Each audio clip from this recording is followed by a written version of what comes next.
ধৈর্যের ফল নাকি সবসময় মিষ্টি হয়, হয়তোবা তাই সেই জন্যই ধৈর্য ধরে কাজ করে যাচ্ছি। হয়তোবা একদিন মিষ্টি ফল আমিও পাবো। অনেকে আবার টক ফলেই খুশি হয়, যে এখন আমাকে টক ফল দেন তাতেই খুশি। কিন্তু কি করব, ফেসবুকে আসলে তো ধৈর্য ধরতেই হবে। যারা আসলে ফেসবুকে কাজ করে তারা সবাই জানে যে কী অবস্থা। ফেসবুকে ভিউ নাই, কখনো ভিউ আসে কখনো ভিউ আসে না। আসলে এটাই ফেসবুকের খেলা। ফেসবুকে কাজ করতে হলে এটা মেনে নিয়ে কাজ করতে হবে, আর এটা মেনে নিয়ে আমরা আসলে এখানে কাজ করতে এসেছি।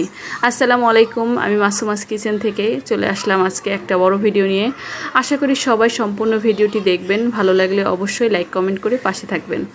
মুরগির মাংস রান্না করেছি। এখানে আসলে মুরগির মাংস রান্নায় কী কী মশলা দিয়েছি বা কী করেছি এটা আসলে বলার কিছু নাই। সবাই আমরা পারি, সবাই দক্ষ আলহামদুলিল্লাহ। সবার মতো করে সবাই রান্না করে খাই।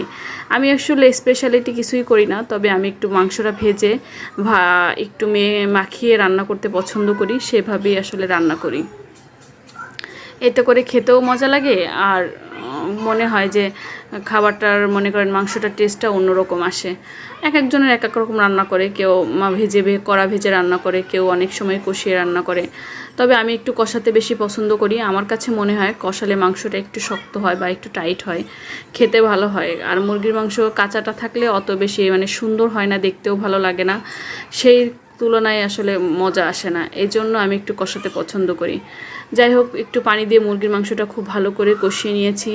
কষানোর পরে এখানে আরেকটু সময় নিয়ে আস্তে করে তেল বেরোনো পর্যন্ত অপেক্ষা করতে হবে। মাংসে একটু তেল আর ঝাল দিলে বেশি ভালো হয়, সেইভাবেই আসলে কাজ করা।